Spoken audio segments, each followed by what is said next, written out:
Selamat sore Bapak Ibu serta sahabat keluarga besar GKI Marta Dirja Purwokerto dimanapun Anda berada saat ini. Sungguh kita bersyukur kita boleh berjumpa kembali di dalam kalam online pada Kamis sore hari ini, tanggal 14 September 2023.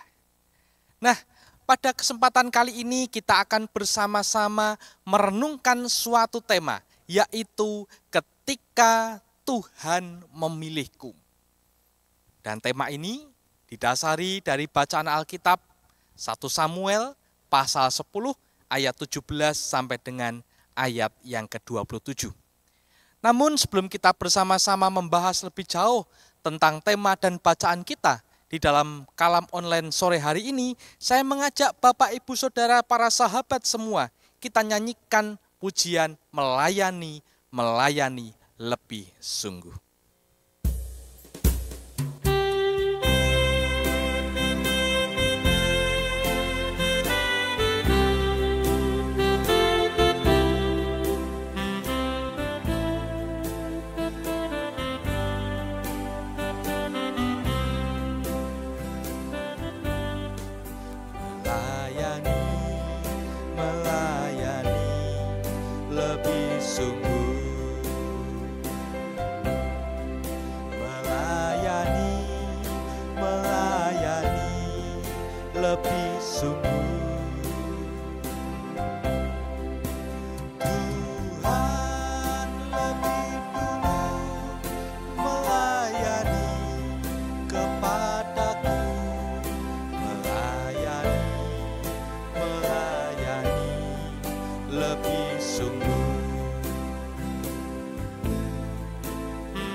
Mari kita bersama berdoa.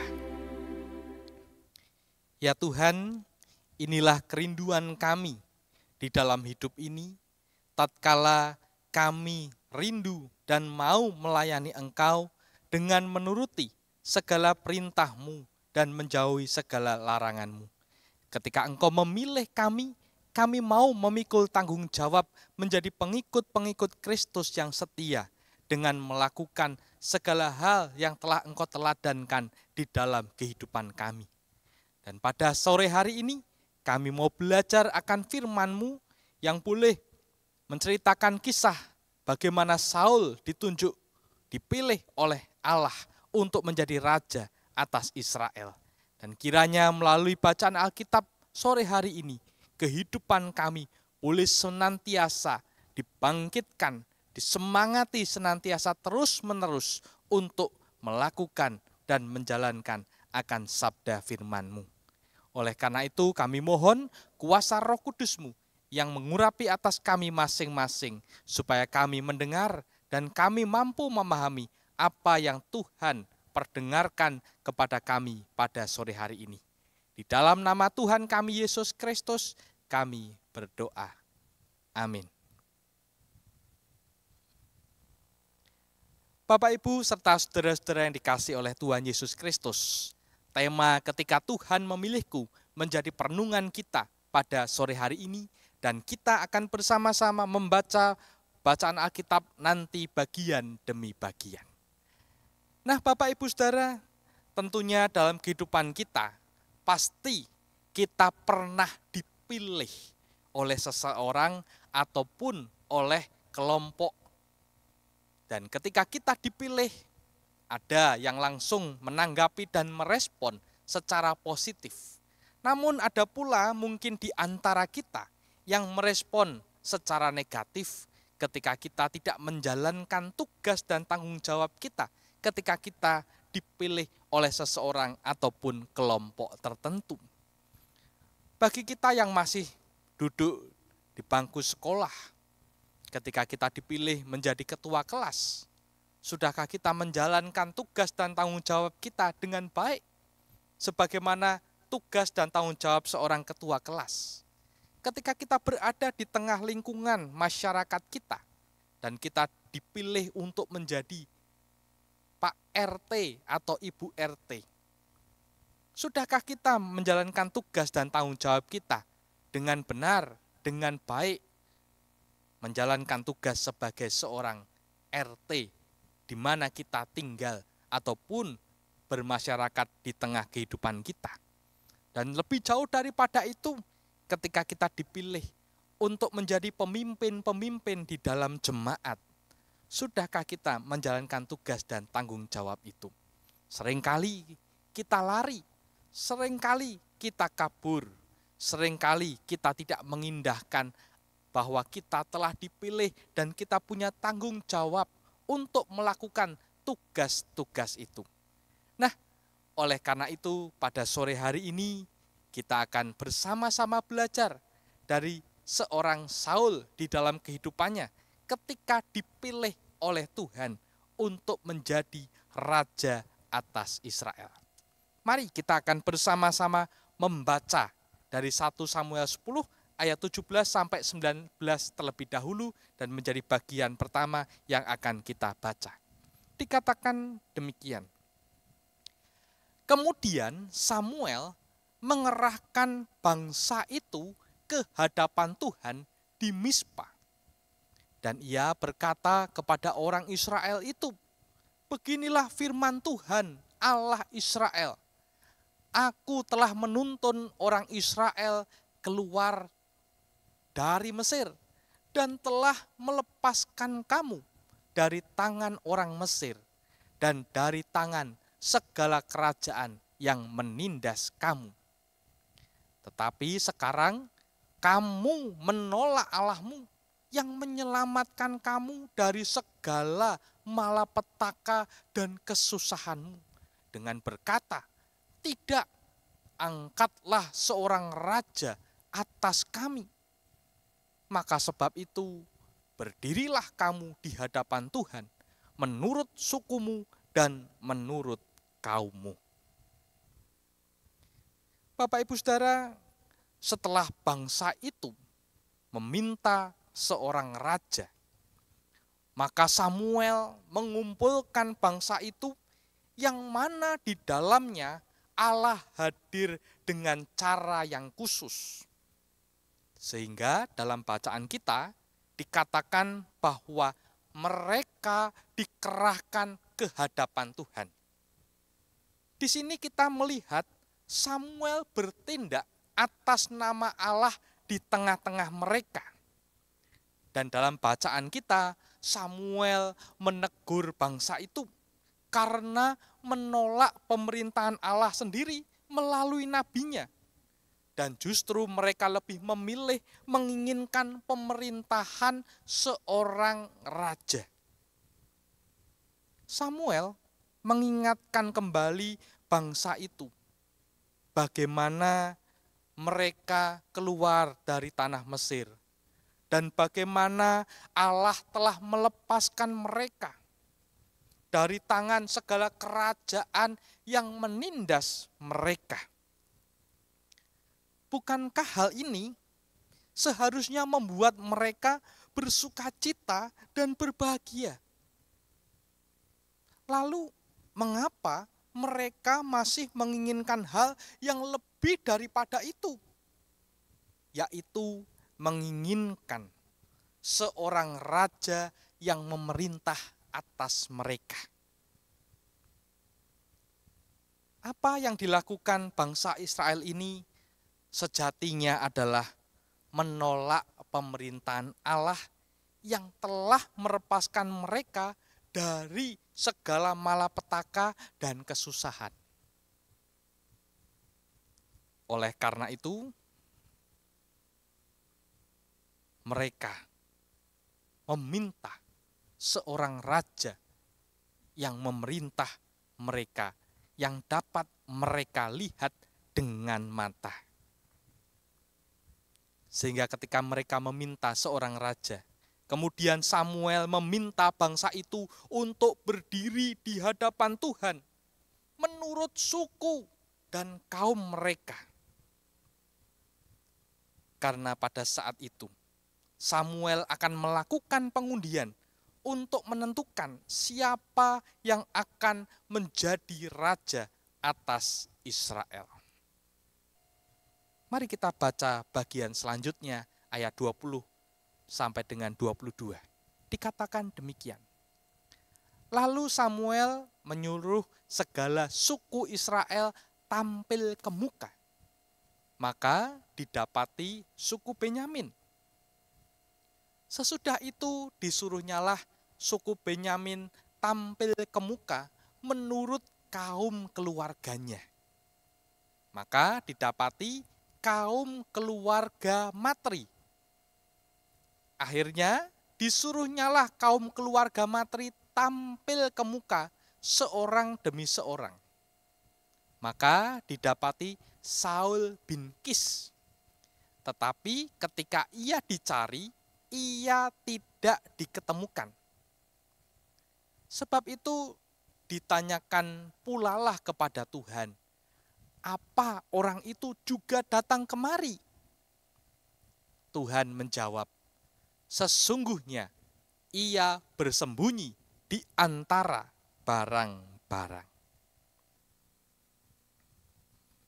Bapak Ibu Saudara, ketika Samuel mengarahkan mereka untuk memilih seorang raja melalui undian, sebenarnya ia telah mengetahui orang yang telah dipilih oleh Allah.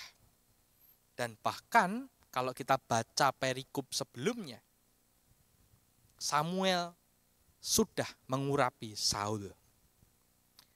Namun Samuel juga mengetahui betapa keras kepalanya bangsa itu.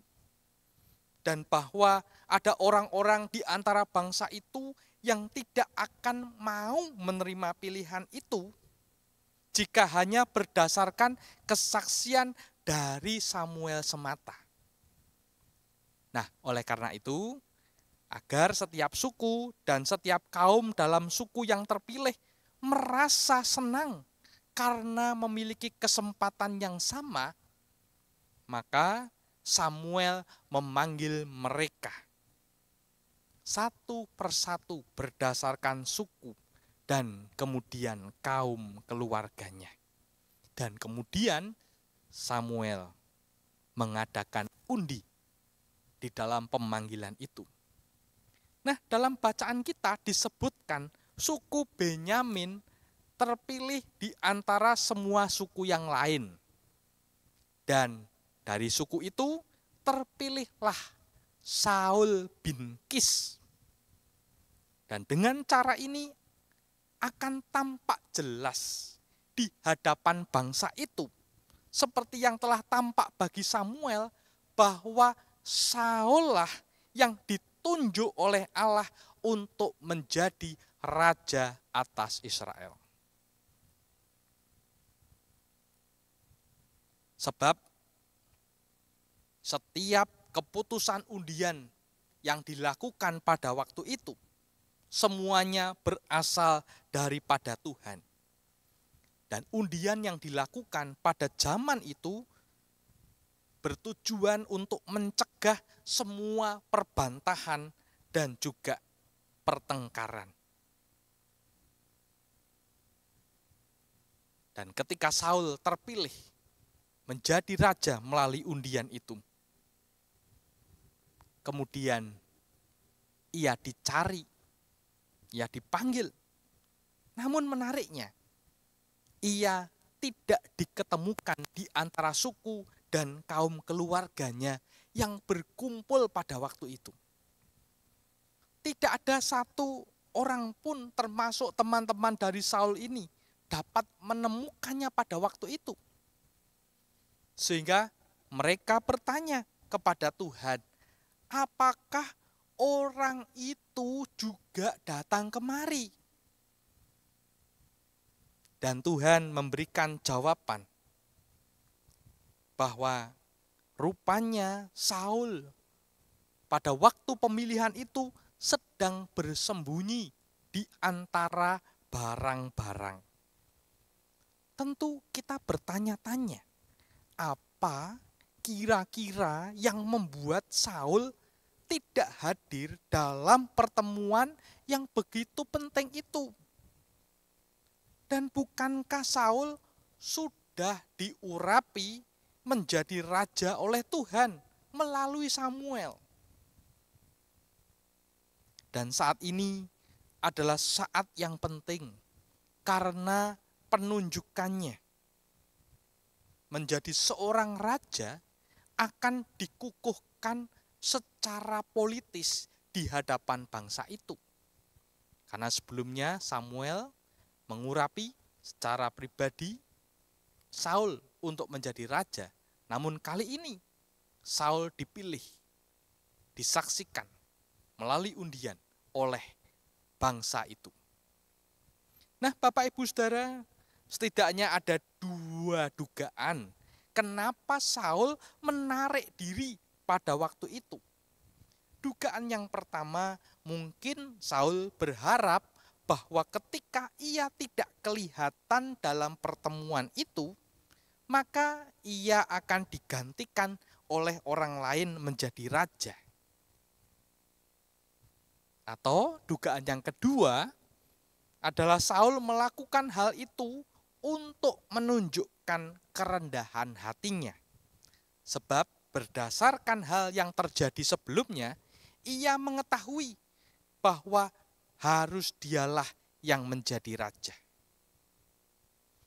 Nah, Bapak Ibu Saudara, kita dapat menyimpulkan bahwa pada saat itu Saul benar-benar tidak mau mengambil tampuk pemerintahan itu bagi dirinya. Alasan yang pertama, karena dalam dirinya Saul merasa bahwa ia tidak layak untuk mendapatkan kepercayaan sebesar itu, menjadi seorang raja. Ia tidak dibesarkan dengan buku-buku atau senjata atau pengadilan, dan ia takut akan berbuat kesalahan yang besar yang bisa saja menyebabkan kehancuran bangsa Israel. Lalu alasan yang kedua yang bisa dikemukakan, karena hal itu akan membuatnya menjadi sasaran dengki orang-orang yang ada di sekitarnya yang pernah diperlakukannya dengan tidak baik. Yang ketiga, karena Saul mengerti bahwa berdasarkan perkataan yang diucapkan Samuel, bahwa bangsa itu berdosa dengan meminta raja, dan dalam murkalah Allah mengabulkan permintaan mereka. Namun saat ini ia ditunjuk menjadi raja. Jadi ini adalah situasi yang tidak mengenakkan. Dan alasan yang keempat, karena pemerintahan Israel pada waktu itu sedang dalam kondisi yang buruk. Sementara bangsa lain seperti orang-orang Filistin, mereka justru dalam keadaan kuat saat ini. Orang-orang Amon, mereka menjadi ancaman bangsa Israel. Jadi Saul harus benar-benar berani jika ingin memulai berlayar di tengah badai bersama dengan bangsa Israel. Bagian selanjutnya ayat 23 dan 24. Berlarilah orang ke sana dan mengambilnya dari sana.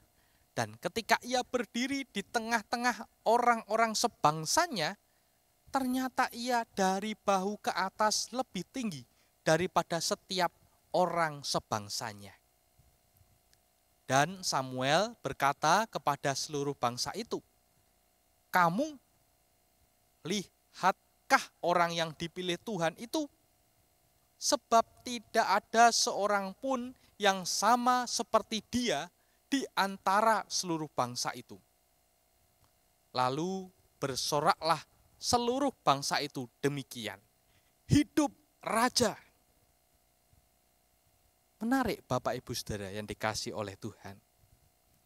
Bangsa Israel percaya bahwa pilihan berdasarkan undian itu telah diputuskan dengan baik, di mana Allah sendiri yang membuat keputusan. Sehingga bangsa itu tidak menyerah begitu saja, membiarkan orang yang terpilih dengan undian itu menjadi raja. Namun mereka tetap berusaha mencari Saul bin Kis melalui petunjuk dari Tuhan. Saul diketemukan sedang bersembunyi di antara barang-barang. Dan mereka mengambilnya dari sana.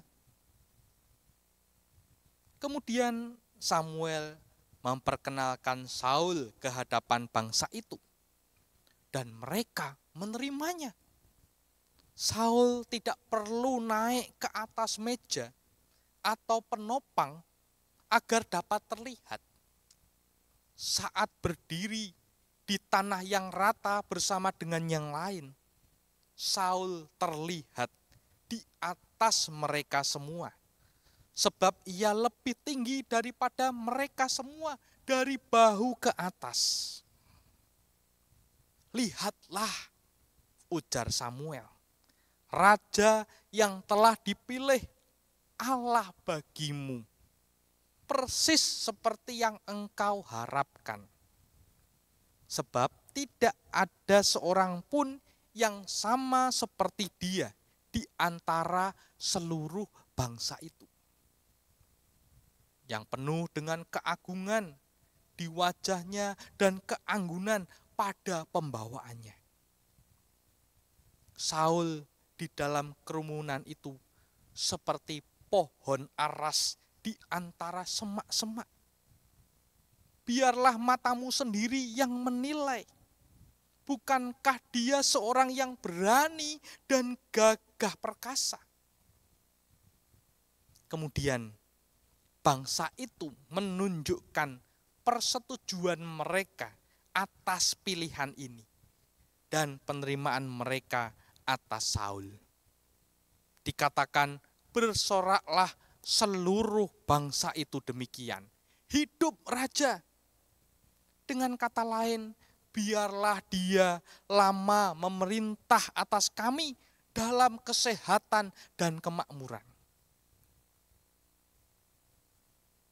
Lalu di bagian selanjutnya ayat 25, 26, dan 27 dikatakan demikian. Kemudian Samuel menguraikan kepada bangsa itu tentang hak-hak kerajaan, menuliskannya pada suatu piagam, dan meletakkannya di hadapan Tuhan. Sesudah itu, Samuel menyuruh seluruh bangsa itu pulang masing-masing ke rumahnya. Saul pun pulang ke rumahnya di Gibea, dan bersama-sama dengan dia ikut pergi orang-orang gagah perkasa yang hatinya telah digerakkan Allah. Tetapi orang-orang dursila berkata, masakan orang ini dapat menyelamatkan kita? Mereka menghina dia dan tidak membawa persembahan kepadanya. Tetapi ia pura-pura tuli. Bapak Ibu Saudara yang dikasihi oleh Tuhan, Samuel mengadakan perjanjian awal di antara mereka dan membuatnya tercatat. Samuel sebelumnya telah memberitahu mereka tentang hak raja yang mana Bapak Ibu Saudara-saudari bisa baca di dalam perikop sebelumnya di dalam 1 Samuel 8 ayat 11 sampai 17. Di mana seorang raja akan menyalahgunakan kekuasaannya.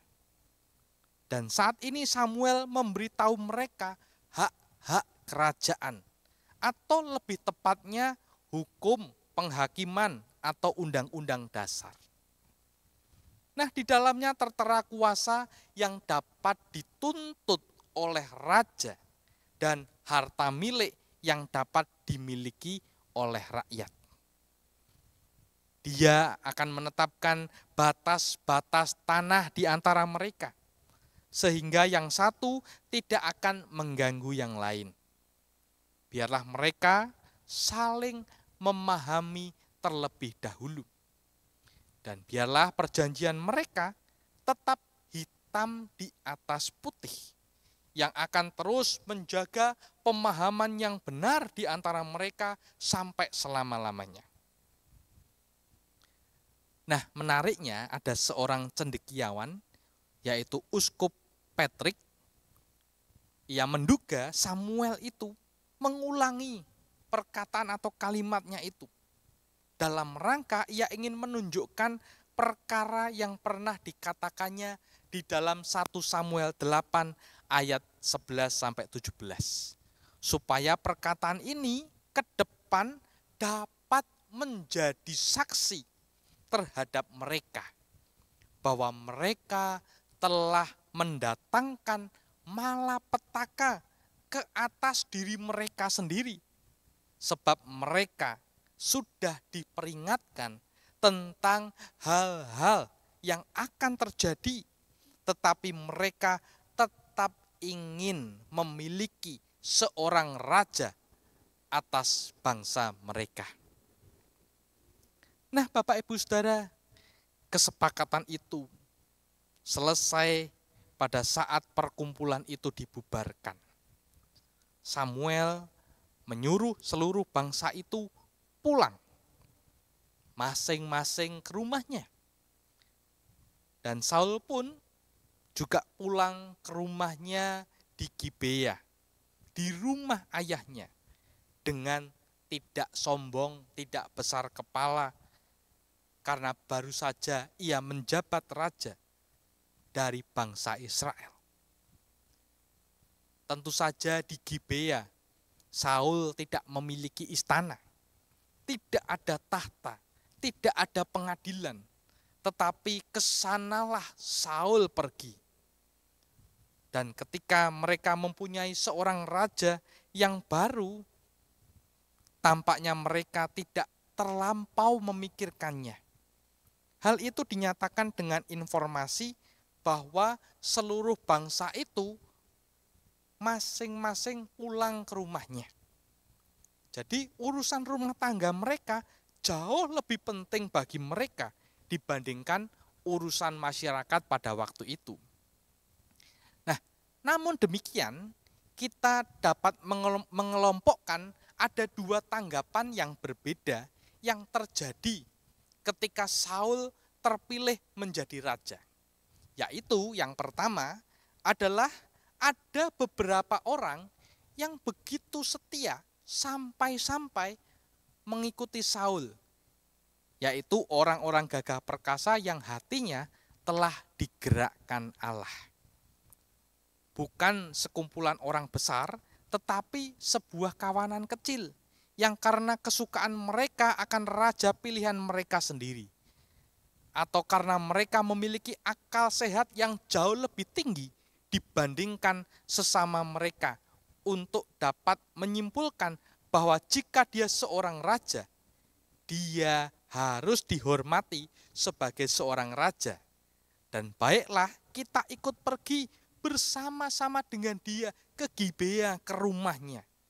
Tentu saja sebagai pengawal Saul.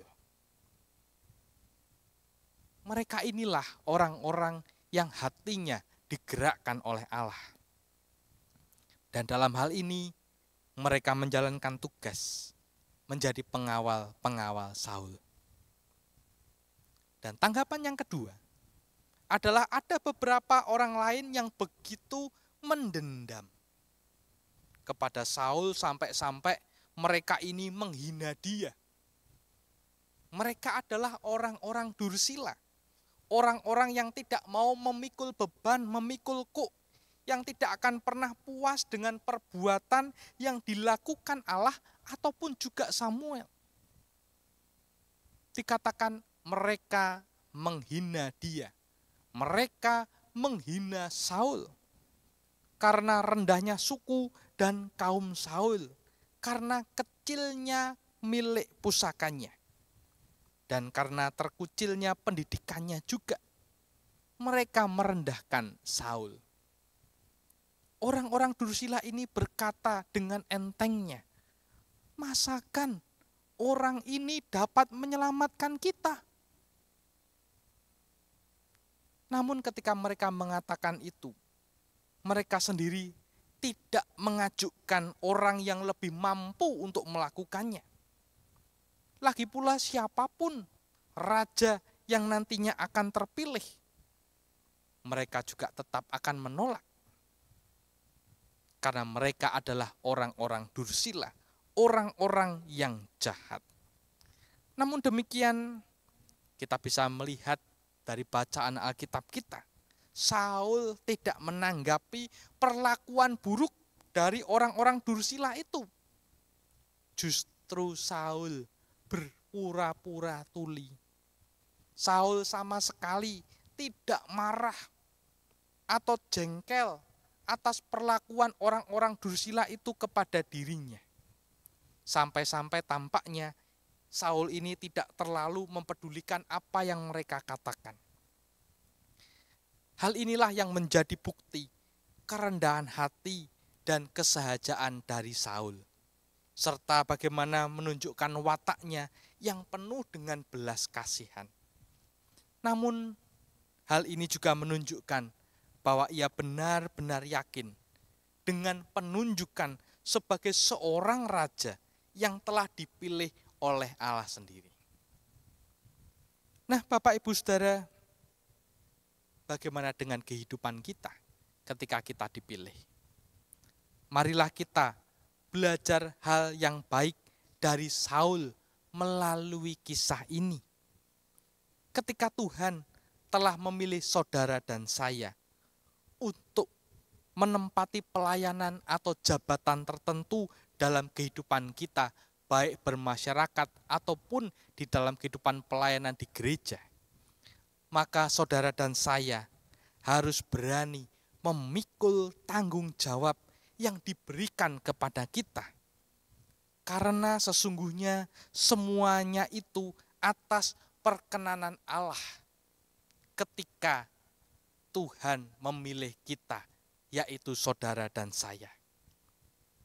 Tentu di dalam perjalanan pelayanan dan pekerjaan kita, selalu saja ada orang-orang yang terus mendukung kita. Dan ada juga orang yang mengambil posisi, meremehkan, menghina, dan juga merendahkan kita. Atau berseberangan posisi dengan kita. Oleh sebab itu, dengan berani kita hadapi kenyataan seperti itu. Meski ada orang yang tidak suka dengan kita,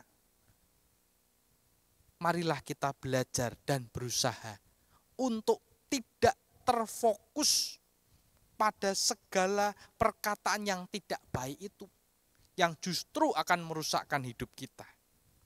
Namun kita belajar, yuk kita fokus kepada hal-hal yang baik, perkataan-perkataan yang baik, yang menumbuhkan, yang membangun diri kita, dan juga membangun orang lain.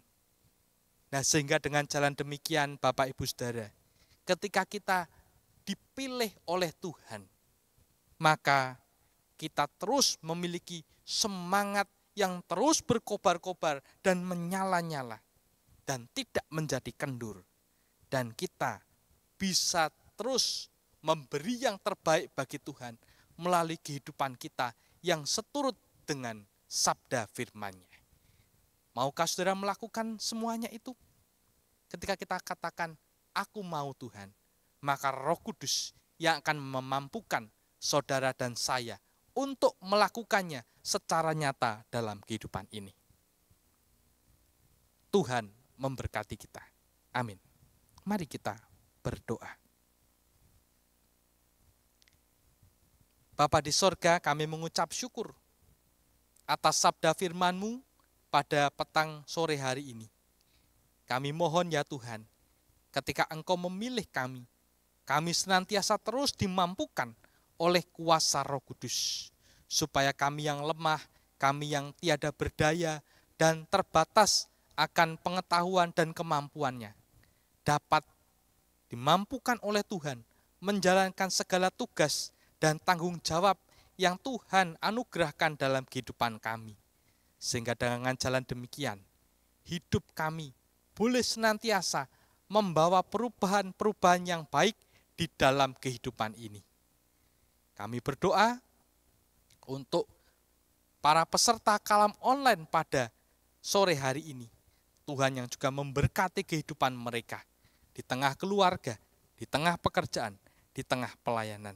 Sehingga mereka semua senantiasa satu hati, satu iman, satu baptisan di dalam Tuhan, dan mengerjakan bagian tugas mereka, tanggung jawab mereka, baik secara pribadi, masing-masing maupun sebagai sebuah persekutuan. Dan semuanya itu dilakukan dengan kerelaan hati, dengan kerendahan hati, dengan penuh sukacita dan kebahagiaan di dalam Tuhan. Inilah doa kami. Inilah permohonan kami. Di dalam nama Putra-Mu yang tunggal, Tuhan kami Yesus Kristus, kami berdoa. Amin. Bapak Ibu Saudara, sekian kalam online pada sore hari ini. Sampai jumpa di dalam kalam online selanjutnya. Tuhan memberkati kita semua. Amin.